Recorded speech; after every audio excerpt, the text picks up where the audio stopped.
to the MoxStars podcast. I am Menace, one of your hosts, and I'm here with Flash. What is up? What is up, dude? Welcome back, everybody. We're back from our brief break hiatus from podcasting. 1 week off, first time, and that's our first week off in almost 3 years of doing this. Did you know that? That seems impossible. It's not. It's not. It's crazy. I was looking back through all the records, and we've released an episode every single week. Sometimes when I was ambitious, we released 2 episodes, in a single week. And so, yeah, this is the first time we took a single week off, which was crazy. But we're back. And if you'd like to support the show, you can find us on YouTube, where you can like, subscribe, and ring that bell for more notifications. You can also support us on all major podcasting platforms by going there, leave us a 5-star review, making us look super duper cool. And you can also support us via Patreon by becoming an official Pepperhead. You can support us for $3 a month. Have your name turned Dr. Pepperhead on the Discord server. You can also support us at the Cherry Vanilla Pepperhead tier, the $5 tier, where you get a free entry into each of our bi-weekly giveaways, which we'll be doing at the end of this episode. You can also support us at the 2-liter tier, $10 a month. Get 2 entries into each of our bi-weekly giveaways, like Definitely Jeremy, Poolboy Barry, UWP Quirt, and Aaron Becker. You can also be part of the MoxStars Hall of Fame and the MoxStars Dr. Pepper Lounge, like Revenlift. Support us at the $50 a month tier. Get 3 entries and get a free hat. We got the Got Glarb hats, and I've got one more Nia Guy Gon' Do hat. So got to start designing another new hat for our MoxStars Lounge tier members, so that, keep it fresh. New hats all the time. They're always changing. It's just got to be the way it is. But on today's episode, there are a lot of things that happened in the 2 weeks, and this is why we're sort of like the Slowpoke show, because, things are happening so quickly in Magic the Gathering that by the time we record on Thursday and release on Friday, things have happened that have caught everyone's attention, and it just pulls them away from whatever topic we even covered the day before. So, this is pretty fresh, but, Edge of Eternities is coming out. I think the pre-release is this Friday. The day this episode releases is when the first series of pre-releases will be happening. But Wizards of the Coast could not wait, because this, literally just yesterday, we got spoilers for Spider-Man. The new Spider-Man set, which is coming out. There are 2 set codes, so I'm not quite sure if there's 2 sets, so there's commander sets, or there's collector thing. I don't know. But SPE and MAR, there's 2 symbols where there's a Spider-Man mask and there's a spider, just like the chest emblem as a set symbol. But we got a ton of Spider-Man spoilers yesterday, let me see, 3, 6, 9, 12, 15, 18, 21, 24. There's 60. There's 60 cards that were revealed, probably more, just yesterday. And you get cards from all different areas of the Spider-Verse. You got Prowler from the Miles Morales line, and you have tons of villains. The villain archetype is going to be very much present here.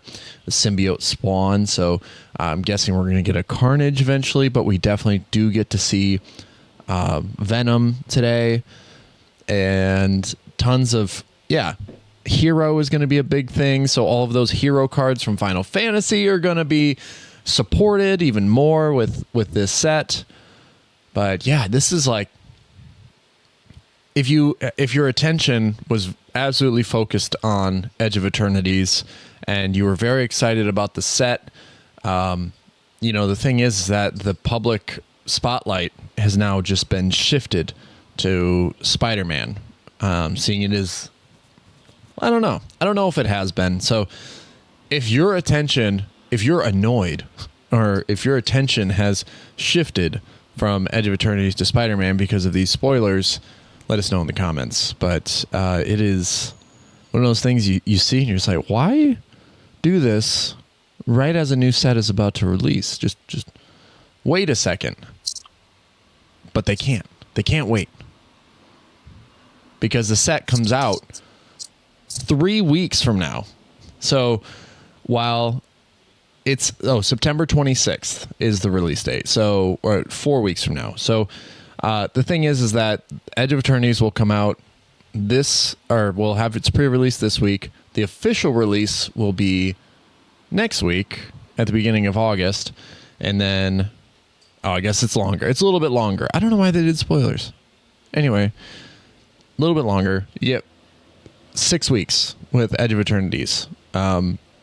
So it's just weird that all these spoilers come out to sort of spoil the release and the launch of Edge of Eternities. But we'll talk about a couple of these cards and before we get into our main subject. But there are a couple really cool ones. Like we have Spider-Ham, Peter Porker, everyone's favorite character, John Mulaney voiced character from the most recent Spider-Man films.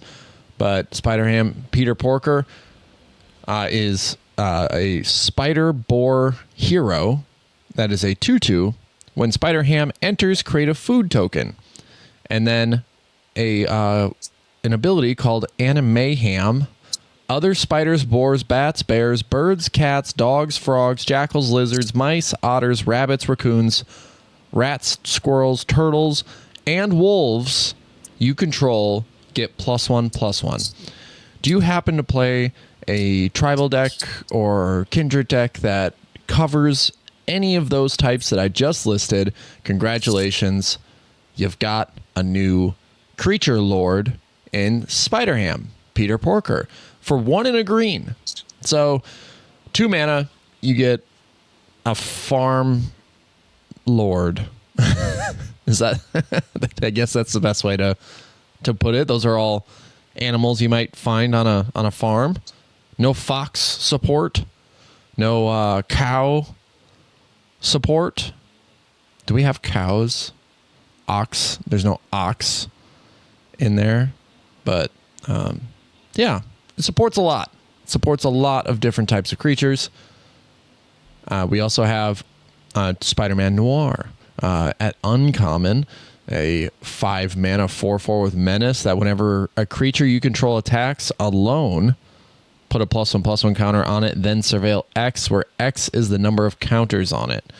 So that is also very flavorful for Spider-Man Noir. Always does things alone. And then Spider-Man 2099. I think this might be the best card from this particular set symbol that we've seen. But it's a blue and a red for a 2/3 spider human hero from the future. So you can't cast Spider-Man 2099 during your first, second, or third turns of the game. But you get a 2/3 double strike vigilance at the beginning of your end step. If you've played a land or cast a spell this turn from anywhere other than your hand, Spider-Man 2099 deals damage equal to his power to any target. And the artwork is super sick. But yeah, I think that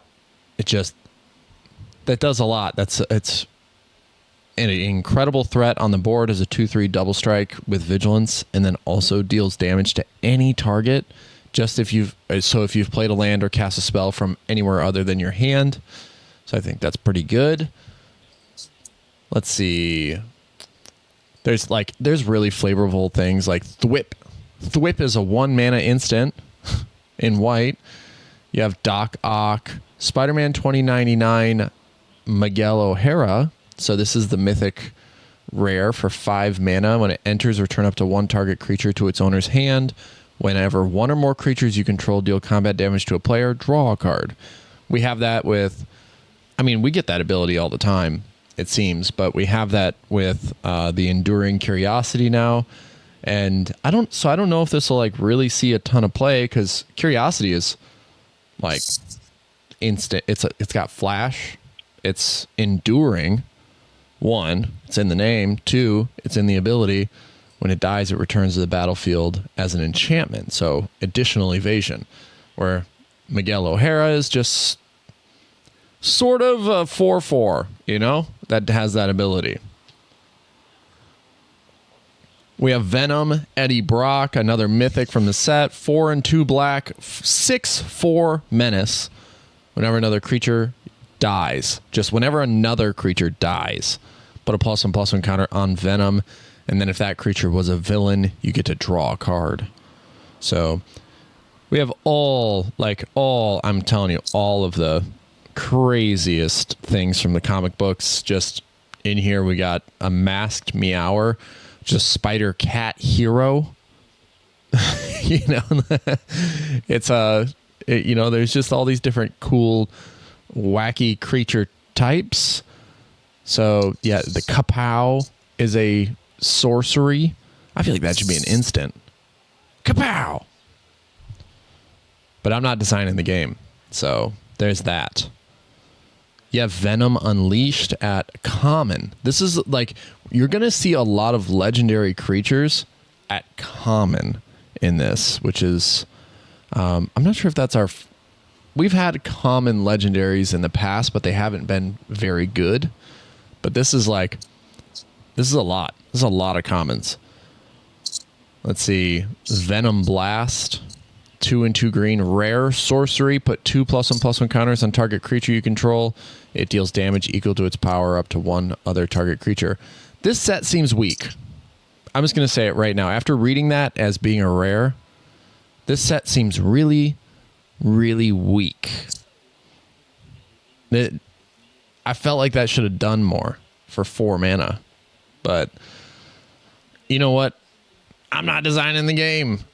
So I can't really say a lot. I'm just hoping that the Green Goblin is a depiction of Willem Dafoe. Like, that's all that we can hope and ever want, is a Willem Dafoe Magic card. Yeah? Or if only. If only. There's going to be lizard men and the goblins will be present, but I wonder if they'll actually be goblins. Like, that'd be so sick if they're actually goblins, and they would fit into so many new types of decks, and yeah, good stuff. But let's see. Oh, they are. So the Green Goblin Nemesis, this was spoiled a long time ago. This is part of the showcase things, but yeah, it's a goblin human villain. Sick. They're going to fit right in. All right, yeah. Spider-Man's getting spoiled, and I can't really muster the excitement necessary that, like, I think this set would have been way cooler 2 years ago. Maybe before we were so worn out by Universes Beyond stuff or all these different IPs sort of being jammed into our lives. This one is being rushed, like full on. It is being rushed into production. It looks weak. Like the cards, I'm sure there'll be a couple cards from the set that are powerful that you'll want to play with. But right now, all of these cards, sure, the artwork's cool. Sure, the flavor is going to be there. The flavor text, I'm sure, is going to have plenty of tasty little bits in there, Easter eggs and whatnot. But yeah, right now, man, I'm just having a tough time buying into it. Everything I read seems like a weak card. Like there are so many better options just off the top of the dome. So, we'll see. All right. Spider-Man's a thing. It's coming to you September 26th.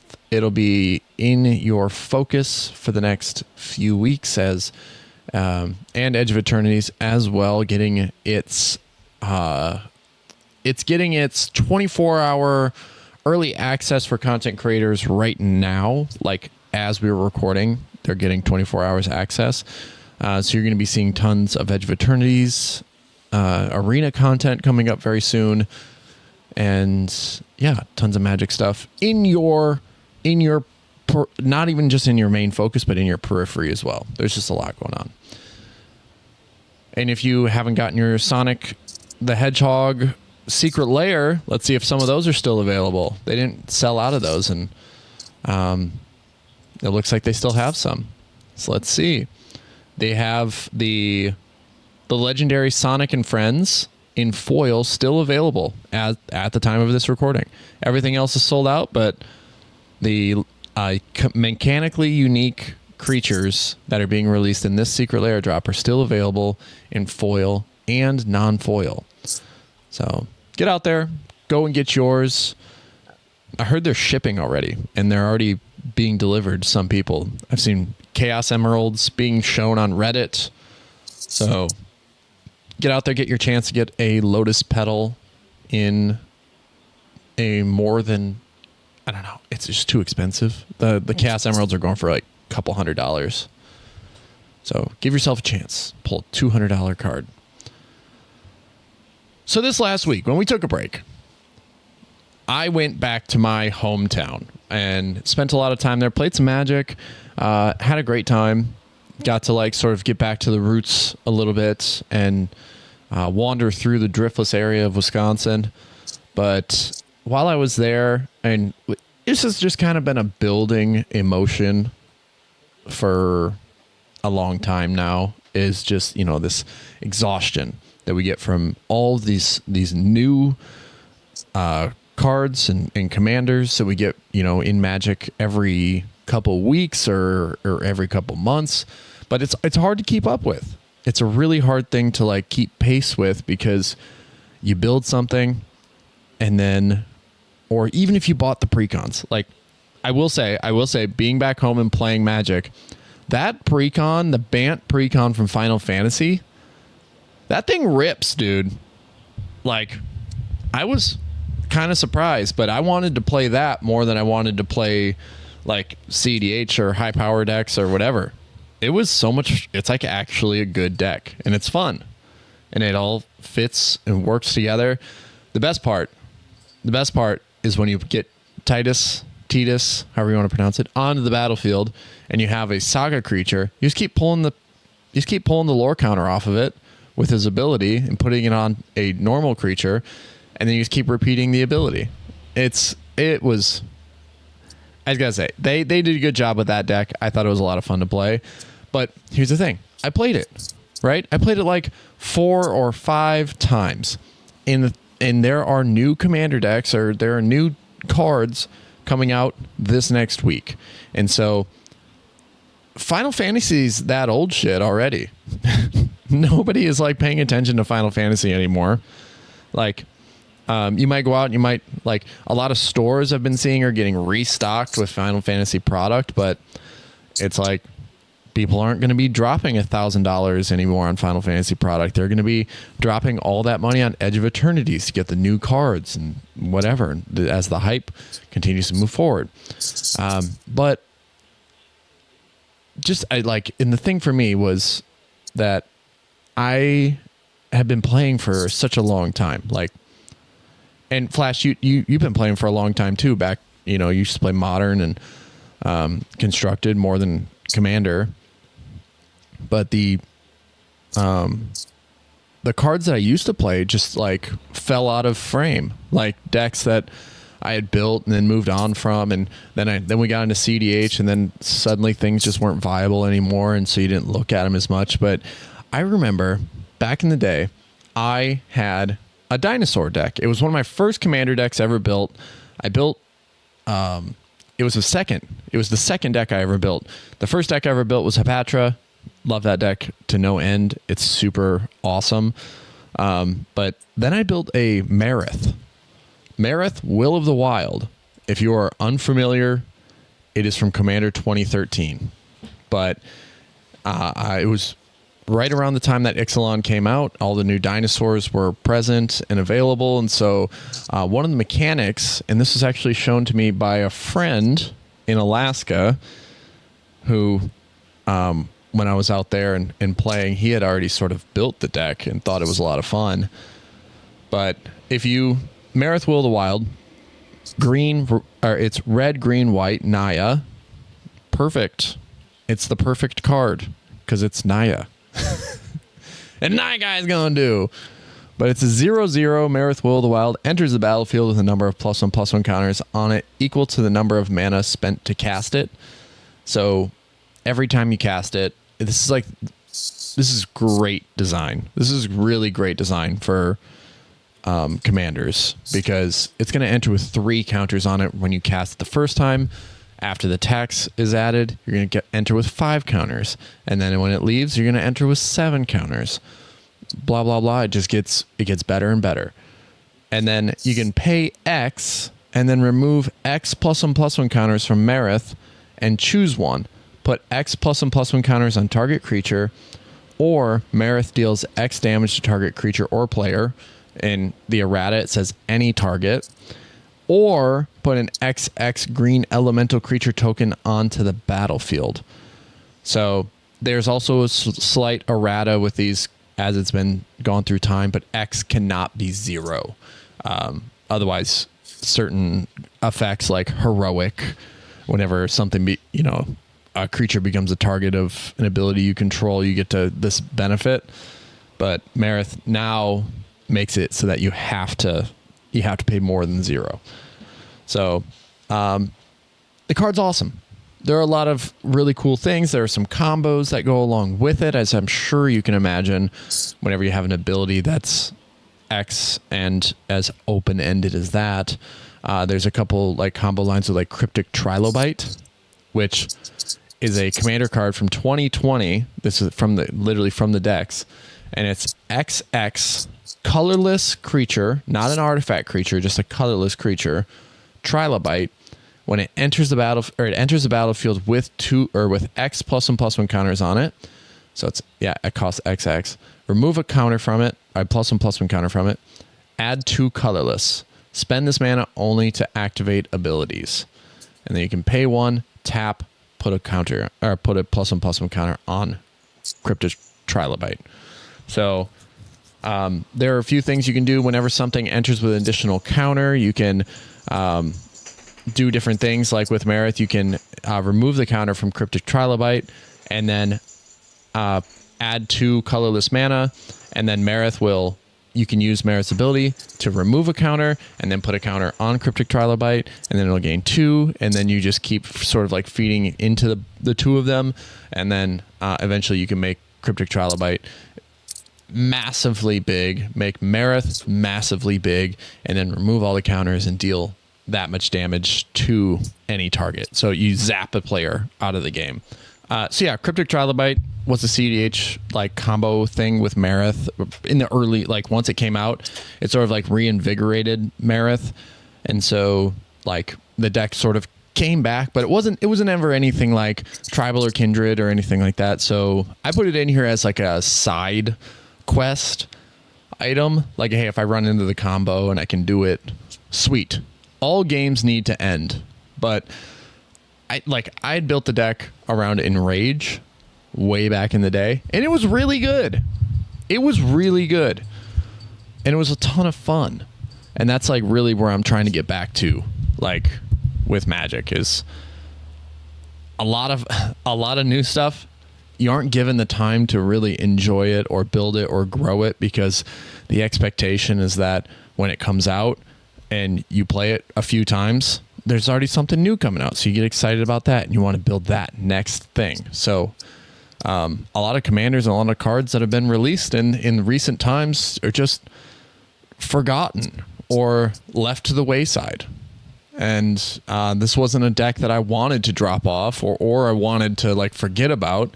So I went back and I rebuilt it. And so today, that's what I kind of wanted to talk about. It's just like just like the mindset of going back and to your roots as a player, so you can really find what is special and important about Magic. And, you know, it might be more than just like building a deck or more than deck construction, but, you know, it might be the community and the people that it brought together. But, you know, like I've just been struggling with deck building lately, and I just wanted to go back and really pay attention to these things that were once lost, and we still have them, so we can rebuild them. But yeah, so, I mean, I built this thing all around dinosaurs. There are plenty of new dinosaurs that have come out over the years. So, you know, you have old things like this is like one of my favorite dinosaurs of all time, but it's called Ranging Raptors. It's 2 and a green for a 2/3 with Enrage. And it says, whenever Ranging Raptors is dealt damage, you search your library for a basic land card, put it onto the battlefield tapped, and then shuffle your library. So and you just keep, with Marath, you just keep hitting it. Every turn you hit it twice, you know, and then you get 2 lands, and that pretty much just pays for the tax on Marath as it like runs out of counters. But, you know, if it's left unattended, you just basically get to search for, basically, you get to search for all of your basic lands in your library and put them onto the battlefield tapped. It just gets you so much further ahead in the game than, you know, like, and it just gets out of control really quickly. So in my land base, I don't normally play a lot of basics, but I'm playing 15 basics now, and I'm playing, if they're non-basic lands, it's only because I feel like they're somewhat necessary. It's like fetch lands, shock lands, dual lands, and then Gaia's Cradle and Sarah's Sanctum. Pretty much the only stuff you need. Like in the Sanctum and the Cradle are just there to take you over the top. So this is still technically a 3, and 2 of my game changers are lands that can be good, but are, you know, like Gaia's Cradle, obviously very good. But and Marath can spawn bodies, so Marath can sort of split itself up into little elementals. So yeah, it's great that you know, Gaia's Cradle gets even greater with the commander's ability. I'm playing 2 battles. I get Invasion of Gobakhan. I just think it's a really good card. It gets +1/+1 counters, and then Invasion of Ikoria. It's a really great card just to go get the dinosaurs that this deck is built around. There's a dinosaur that's old that I didn't really play before, but I think it's really good with a new card. So it's Cacophodon. Let me say that again for you one more time. Cacophodon. It's 3 and a green for a 2/5 that has Enrage. Whenever it's dealt damage, untap target permanent. That seems good. So you get to do things like Derevi things with Gaia's Cradle if you have enough creatures to untap it and then keep tapping it for positive mana. So I thought that was awesome. But one of the really great new cards that it works with is the Eternity Elevator. So from Edging to Eternity, Edge of Eternities, the Eternity Elevator is a 5 colorless mana legendary artifact. It's a spacecraft as well, but you can tap it for 3 colorless mana. Or if you happen to station it with 20 plus power, so it gets 20 plus charge counters, you get to add X mana of any one color, where X is the number of charge counters on the Eternity Elevator. So once you get to 20, you start tapping for 20. And then with the Cacophodon, it just goes nutty. It gets insane when you're just like, yeah, I'll use Marath's ability, ping it for 1, untap the Eternity Elevator. I'll tap it for 20 red, and I'll use one of those red to remove a counter and untap it, and tap for white and tap for green. And then all of a sudden it's like, yeah, I'll cast Marath 1,000,000 times. And then it generates infinite mana, infinite casting, and then you win the game, because then you can just zap everybody with Marath's ability. So I thought that was like, it is a walk. You definitely have to get 20 plus charge counters on it. But when you get there, and I hope that when you do get there, you're able to win the game. But it feels like the Eternity Elevator, if you're looking at cards to spec on for Edge of Eternities, This one feels like it goes in every non-cEDH deck, just full stop. I think it, like Gilded Lotus used to be that thing where it's like 5 mana, it enters, you can tap for 3 of any one color or whatever. This taps for 3 colorless right away, so it sort of almost pays itself back, and then you can just continue stationing it turn after turn. If you really want to be kooky with the station ability, by the way, I just thought about this, but you can food chain. If you food chain Squee or this Eternal Scourge or whatever, every time you exile it and recast it, you can tap it to station and continue building those counters. So food chain technically can station all things infinitely if you really wanted to assemble that. Most of the time when you assemble food chain, you just win the game via your commander, but food chain can also station things infinitely. Super cool. Or any ability that can present a creature flickering infinitely will be able to do that. You finally broke food chain. Finally broke it. Such a good card. I don't know why it wasn't on the game changers list immediately. But there are so many like cool dinosaurs. I have this enrage ability. There's a couple ways to tutor them up, like I talked about Invasion of Ikoria, but now we have Forerunner of the Empire. This is an old card. This is also, for all you dinosaur players, pretty well known as a way to draw the game out. But 3 in a red, you get a human soldier that's a 1/3 that when it enters, you may search your library for a dinosaur and then put it on top of your library. Whenever a dinosaur enters the battlefield under your control, Forerunner of the Empire deals 1 damage to each creature. This is a great way to like wipe tokens or whatever. But notably, if you have Polyraptor on the battlefield, let me change the image. I'm using the Indominus Rex Polyraptor. And anyway, if you have Polyraptor on the field, Polyraptor is a 5/5 with Enrage that whenever it's dealt damage, create a token that's a copy of it.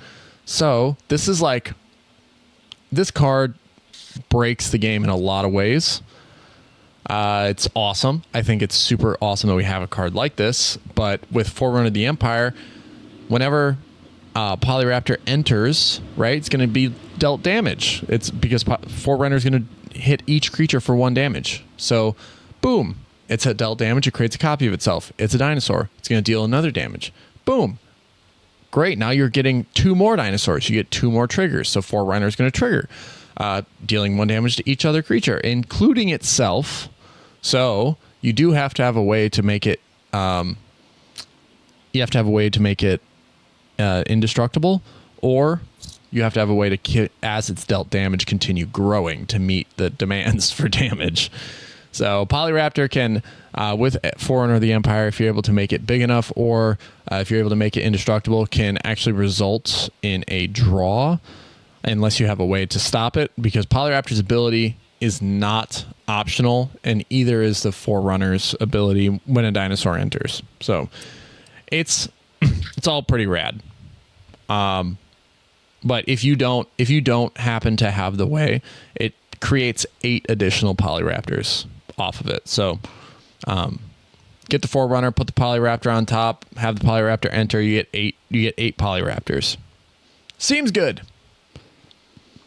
You have Ripjaw Raptor here. This is another Enrage card that whenever is dealt damage, you draw a card. So an easy way, and a great synergy with Marath, that you just remove a counter, deal a damage to it, and you draw a card. There are even more really cool Enrage cards like Urban Daggertooth from Modern Horizons 2. So this is new, but whenever it's dealt damage, you proliferate. And so it's like you never even removed a counter from Marath in the first place to do this. But yeah, it's just like hit it with a counter, or remove a counter, hit it with a damage, put that counter back on, and then any other additional counter stuff that you have, you can just keep proliferating those. Like Kami of the Whispered Hopes, whenever a counter goes on, you get an additional 1. So really, there is room for like growth and exponential growth even with Urban Daggertooth as an enraged target for Marath. And then you have Trapjaw Tyrant. This is from Rivals of Ixalan. That is, whenever it's dealt damage, exile target creature an opponent controls until Trapjaw Tyrant leaves the battlefield. So this can be something that you continuously ping with Marath to just remove creatures off the battlefield at instant speed.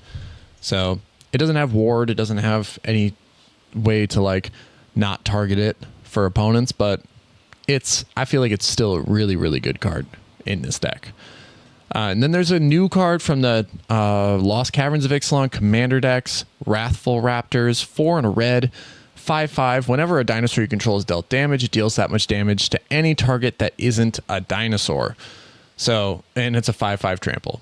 So the Marath thing is that you can pay X, so X doesn't have to be 1. X is just the most efficient to get your multiple enrage triggers.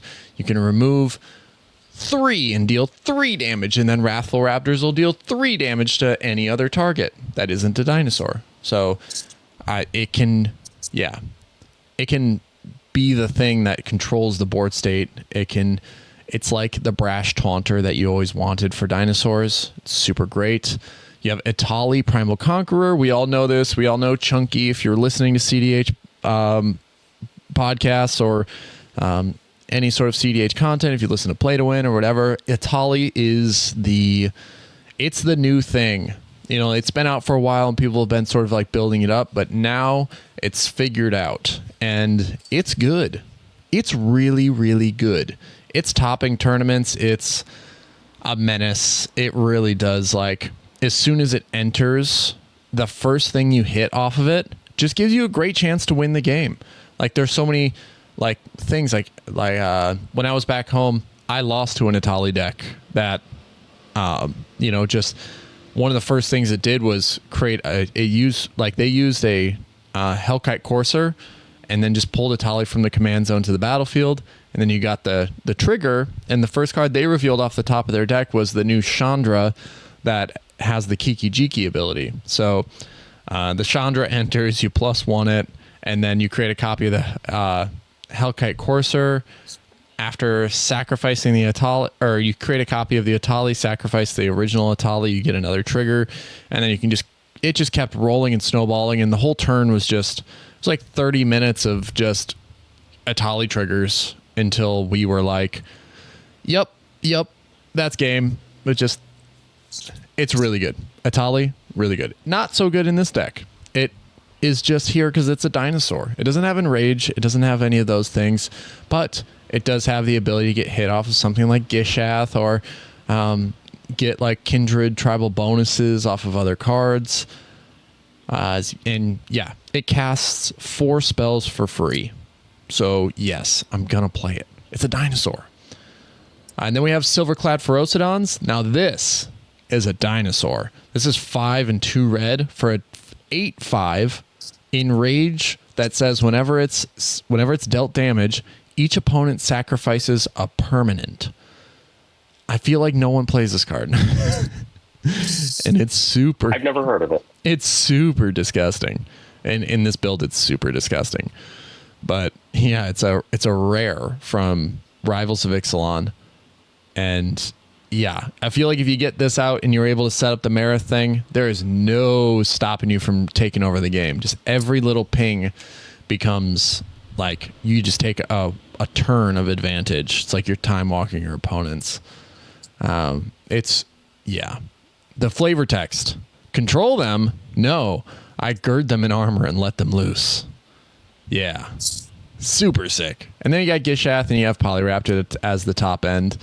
Sorceries, Finale of Devastation, Winds of Abandon, Eldritch Evolution, Instance, Final Showdown, and then just sort of like a myriad of other things. Spikefield Hazard for the Enrage trigger. Removal, probably could use a little bit more removal. Artifacts, Soul Ring, Arcane Signet, Eternity Elevator, and then the enchantments. There's a few things. The reason that I really wanted to rebuild Marath was because of Edge of Eternities. I actually don't want to forget about Edge of Eternities, so I'm going to ignore Spider-Man for a while. But there's a new card that just makes Marath go crazy, because Terra Symbiosis is a 2 in a green enchantment that whenever you put 1 or more +1/+1 counters on a creature you control, You may draw that many cards. Do this only once each turn. Every time you cast Marath, the first time, if Terra Symbiosis is out, you're going to spend 3 mana. It's going to enter with 3 counters. You're going to draw 3 cards. Just for casting your commander. That seems good. And then the next time it's 5 mana. The next time it's 7 mana. You can pay chunks of mana to remove counters from Marath to put counters on other things to draw that many cards. I think Terra Symbiosis is going to be a really good card. It's already being speculated as a pretty good card at $23 for the borderless foil. Growing Rights of Itlamok, another really great card that has been forgotten about but deserves to be played. Yeah, Mana Echoes here. Marath can split itself up, creating additional elementals. And so Mana Echoes can actually create quite a bit of mana as you decide to like pay and split Marath up to create more and more colorless mana. So I think it's a really great inclusion. And the card has crept up. When it was reprinted in Double Masters, it was down to like $10. It's back up to like 30 plus. So some people are playing it. I haven't seen it in so long. So some people are playing it. And then the land package, super simple. Like I was talking about before, just a bunch of basics to help take care or like to help really prepare with like ranging raptors, really focusing on that line. And then just mana dorks, enchantment stuff, you know, the works. I have to have some sort of enchantress build here. Luca is my sole planeswalker. Yeah. The deck looks like fun. I can't wait to build it. I can't wait to play it. I just can't wait to like be sitting at a table of, you know, 3s and have this level of deck there to be able to like just give myself a chance. I think that's where my head's at with deck building, where it's like I'm not competitive at the moment, or I'm not as cEDH focused as I was in the past. I just want to sit at a table and give myself a chance. Like I want to build a deck that gives myself a chance to win the game. So not necessarily be competitive. But while I was home, I also was digging through my closet, you know, and my dad, as I've grown and aged and things, he collected all of the things that I might want to come back for in my closet. And so when I got home and set my suitcase down, I immediately went up to the closet to see what was still up there. And I was digging through and I found a playmat, an old playmat that I was like, what the heck is this? And I unrolled it, and it was a playmat that was gifted to me by one of our old mutual friends. His name's Rusty. Old Rusty. Rusty's awesome. Hi, Rusty, if you're listening to this. But I found this playmat, and it's of Kadena, Slinking Sorcerer. This is from 2019. This is one of the commander decks. So Kadena, if you're unfamiliar, let me pull it up on Scryfall, is a Sultai commander from Commander 2019, and it says that the first face-down creature spell you cast each turn costs 3 less to cast. And then whenever a face-down creature enters the battlefield under your control, draw a card. So it has a lot of potential, and it allows you to cast the first thing. And this was like, at the time, Animar was like a really popular cEDH deck. That was like the morph commander. And Kadena was like support for morph, but it wasn't teamer, so it couldn't really compete with Animar. But it does draw a card whenever a face-down creature enters. And so I saw this, and I was just like brought back down memory lane, because this one, you know, it's like, this is a playmat that I really like. I think the artwork is super cool.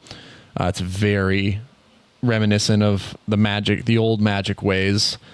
But then I just remembered how strong that card could be. And in 2020, I think, or 2021 maybe, but this is when we first started getting into cEDH first, you know, and now it's 2022 is when we first started getting into cEDH.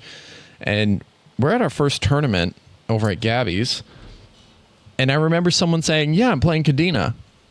And then I looked through their list and I was like, oh man, yeah, this has a lot of like the morph stuff, has a lot of like the face down, you know, like transform, or you flip it over and you get an effect when it's flipped over type cards. And I was like, how strong could this be? And they didn't do terribly.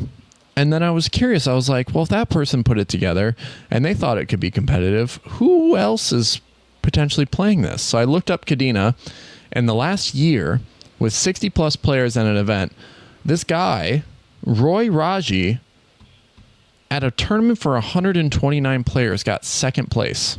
And I was like, oh, so somebody's seeing the matrix here on Kadena, like that it still has, like there's still a lot of potential here. So I'm definitely going to rebuild this deck, but I do think that it's funny that the going back to, you know, like appreciating Magic from when I was younger, when I still had a lot of curiosity in the game and still learning a lot of the things, and cards weren't just coming out all the time. Kadena was one of those initial curiosities. So I definitely want to rebuild it because there's a lot of new stuff that came out that is helpful and supports like what the deck wants to do. Like, I don't know, manifesting dread. Like I looked at the list and like from what is it? From Duskmorn. There's so many cards like Hauntwood's Shrieker. It's a 3-mana mythic green beast mutant that says whenever this creature attacks, manifest dread. And then manifest dread is look at the top 2 cards of your library, put one onto the battlefield face down as a 2/2 creature and the other one into your graveyard. If it's a creature, you can turn it up at any time for its mana cost. You can also pay 1 and a green, reveal target face down permanent. If it's a creature card, you may turn it face up. So it can, it can shortcut the morph cost. So it can flip up a lot of things. I see the utility here now, but it's like you can flip up things that have counter spells attached to them, or like Kadena's Silencer, which is 1 in a blue. Whenever this creature is turned face up, counter all abilities your opponents control. So it can just, wipe the stack of any abilities that are on the stack. So there are so many little like morph abilities that add up and become valuable and add to like your card advantage and stuff like that. You can even play High Fate Trickster, and then whenever you morph or megamorph or whatever, Kadena just makes it so that everything costs 3 less. So if you have High Fate Trickster out, you can just put your cards face down from your hand onto the battlefield for free and draw a card. Most every card in the deck replaces itself in some way. So I thought the build, even though it's almost a year old now, is still really relevant, like, and still pretty darn good. But I thought it was cool to see that Kadena, an old school thing that, harkened back to when we were still very curious about Magic, could still thrive. As long, it just goes to show you the power of what once was, and how these cards can still be supported today, even though we don't really look at them directly. I thought that Abhorrent Oculus would be a great card for it. Just, it's like the card is being seen all over different formats, but this is like, it's 2 and a blue for a 5/5 flying. At the beginning of each opponent's upkeep, you manifest dread. So with Kadena, it's as it goes around the table, at every opponent's upkeep, you're going to draw a card because you manifest dread. So I think the card is going to be a lot of fun to build. It's going to be a lot of fun to build around. It's going to make me think of Rusty. Like, that's the big... He's a good guy. He's a good guy. And, I'm going to play this. I'm going to be using this playmat more often now because it's, it's a cherished gift from a friend. So those are my thoughts on going backward, being just sort of, I don't know. It's not being nostalgic, but it's just maybe it is nostalgia. But I'm not going to let it be fleeting more than anything. I want to build these decks and hold on to them and play them when I, want to have fun. have fun playing Magic, that's when I'll play these decks. So all the time. I'm going to play them all the time. Anyway. Ideally, right? Yeah. Flash, do you have any thoughts or old decks that you've thought about recently? I haven't, but I understand the perspective you're bringing to that. Yeah. It's like I don't want to lose my interest in the game because Wizards of the Coast is so rapidly producing new products. So this is how I'm figuring it out, how the game is working for me right now. So on that note, I think we've reached the end of the episode. It was a good one. I thought, like, I really miss Marath and I really miss Kadena, so I'm going to build both those decks, and I'll make sure to keep you guys updated and put some lists up on the Discord server. But thank you all for listening. Thank you all for coming back to the MoxStars podcast. If you'd like to support the show, you can do so by finding us on YouTube, where you can like, subscribe, and ring that bell for more notifications. We're 562 subscribers, almost at 600 mark. And you know how it is. Once you hit 600, you immediately jump to 1,000. There's no 7, 8, 9. It's just 6, 1,000. You can also support us on all major podcasting platforms and all minor ones as well. Pretty much every podcasting platform, where you can leave us a 5-star review to make us look super cool and help new people find the show. You can also support us on Patreon by becoming an official Pepperhead. For $3 a month, support the show. Have your name turned Dr. Pepper Red on the Discord server. You can also support us at the $5 Cherry Vanilla Pepperhead tier, like maybe Anthony, Mono Greg, Jacob Hibbard, Tommy Cypher, K Mr. K, and Will Rule. Get an entry into each of our bi-weekly giveaways, which we'll be doing just after this. You know, support us at the 2-liter tier, $10 a month, get 2 entries, and then support us like Ravenlift in the MoxStars Dr. Pepper Lounge, get 3 entries and a free hat every single month. All right. That's it. Any Don Cheadle related news? No James Marsden stuff either. Yeah, they're staying quiet. But you know who's not staying quiet?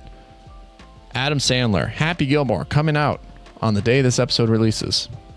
Happy Gilmore 2. Get out there, check it out. They even got Shooter McGavin back. All right. This has been the MoxStars podcast. We're out of here. Peace. Bye. All right, if you made it to this part of the episode, you know what it is. It's the bi-weekly giveaway. And this time we're spinning the wheel for a Got Glarb hat and a set of tokens. So let's go ahead and get right to it. Shuffle it up 1, 2, and 3 times. Spin that wheel, baby. The old Wheel of Fortune. Let's see who wins. It's Pool Boy Barry. Congratulations, Pool Boy Barry. I'll be in touch shortly. Get you your Glarb hat in the mail and that set of tokens. Thank you all for participating. Thank you all for supporting the show. We really appreciate it. We really do. And we'll catch you next time. Thank you so much for listening to the MoxStars podcast, the #1 podcast on the internet for Magic the Gathering and Dr. Pepper and Don Cheadle and our backup plan, James Marsden. Have a good one. Peace.